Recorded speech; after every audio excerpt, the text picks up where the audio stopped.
Moving clocks run slowly, and moving things contract in the direction of their motion. Those are two of the amazing conclusions of special relativity. And here's why they happen. It's actually pretty simple. What I've drawn here is the simplest clock anyone can think of.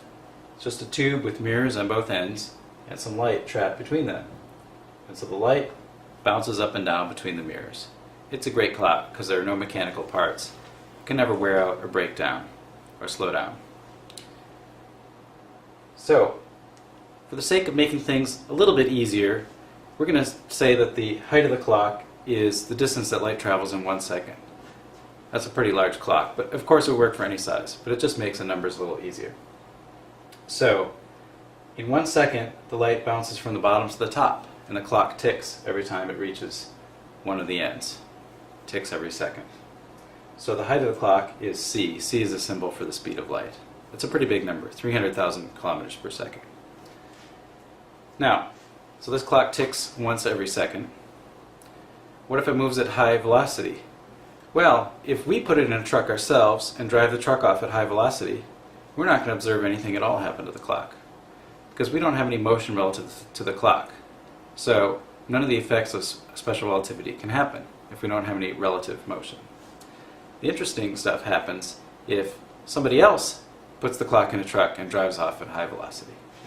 So let's say that happens, and we'll say the velocity is v, and we'll let 1 second go by.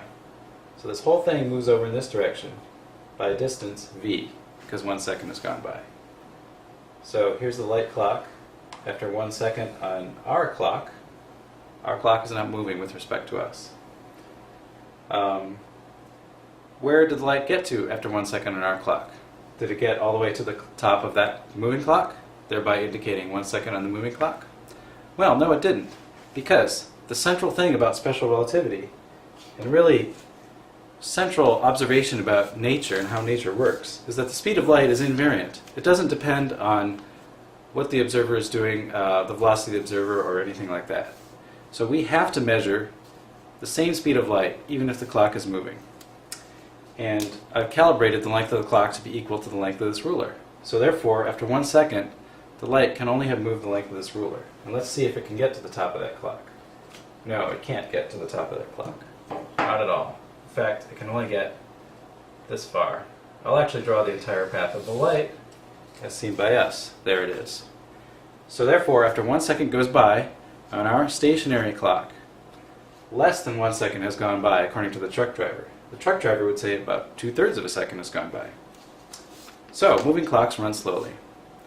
How much slower do they run? Well, it depends on how fast they're moving. As you can imagine, if I had drawn a bigger velocity, the second light clock would be farther over here in this direction. And therefore, to, again, only go that distance of this ruler, then the light would have to be even farther down and have to have counted off even less time on the truck driver's clock. Now we'll do just a little bit of geometry to figure out the exact amount. So bear with me, it's really not that hard. What we can do is note that the length of this red diagonal here is length c, so that's the distance that light traveled in 1 second. The length of this line segment here is just v, that's the same as down here. So we want to ask what's the length of this red segment here. And we just use the Pythagorean theorem to get square root of c squared minus v squared, right? Now we can change this around a little bit by pulling out one factor of c from inside the square root. We have c minus the square root of v squared over c squared. Now this whole thing, square root of 1 minus v squared over c squared, is pretty cumbersome. So in relativity, we define something called gamma, which is just 1 over this square root thing. So this whole thing will equal c divided by gamma.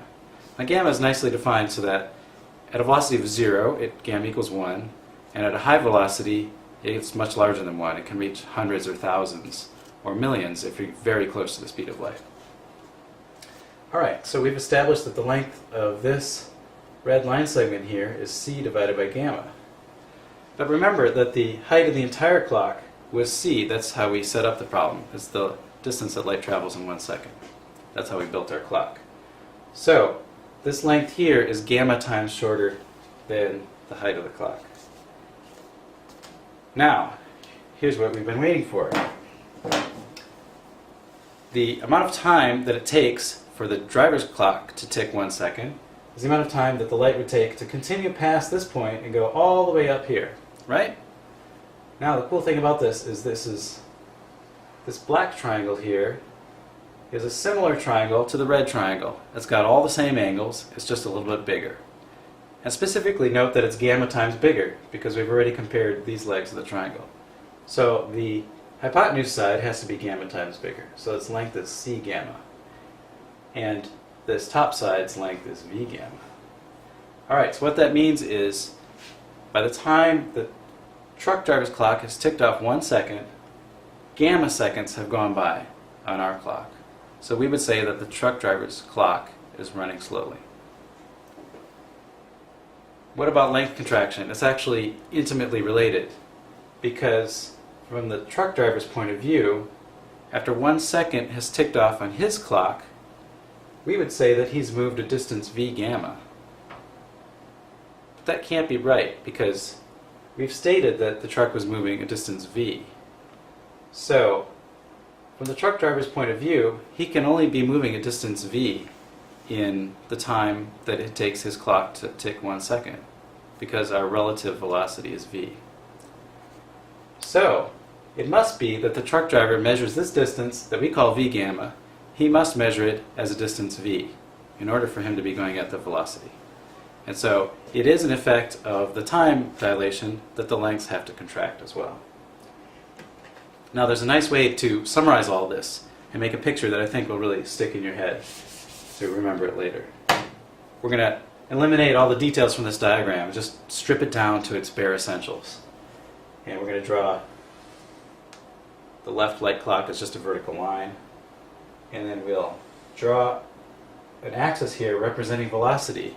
Remember, the higher the velocity, the farther out the second light clock is going to be. And actually, the farthest out it can go is c. So if a light clock is traveling at the speed of light, it could get all the way out here at a velocity of c.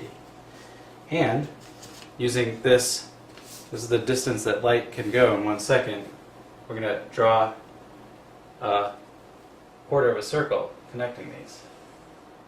Alright? So now what you do, if you know you're traveling at a velocity v, let's say 9/10 of the speed of light, we would go 9/10 of the way out here, and we would draw a dashed line up to the circle, and that's where we can put the needle of our speedometer. So you can think of this as a speedometer. Going pretty fast, but we haven't put the pedal to the metal yet. Now, if you draw a dashed line over here, that's how much the length contraction and time dilation factor gamma is. This segment here is gamma times shorter than this entire distance. And let's do it for one other velocity just to make sure you've got the hang of it. So we can erase everything to do with this particular velocity. Now let's say we're going at a pretty slow speed, say 1/10 of the speed of light. We would go over 1/10 of the way, and we would go up to the circle, and there we see that if we put the speedometer needle there, oops, I didn't draw a very straight line, but you get the idea. Then we draw the dashed line over. Well, we don't have very much length contraction or time dilation at all at 1/10 of the speed of light. It's basically negligible effect. And one more example. We'll go at the exciting speed of 99% of the speed of light. We're going to draw as far over here as we can get, and we draw a little dashed line up. Unfortunately, my drawing is not as straight as it could be, but we'll put this needle here at 99% of the speed of light, and we can draw a dashed line over.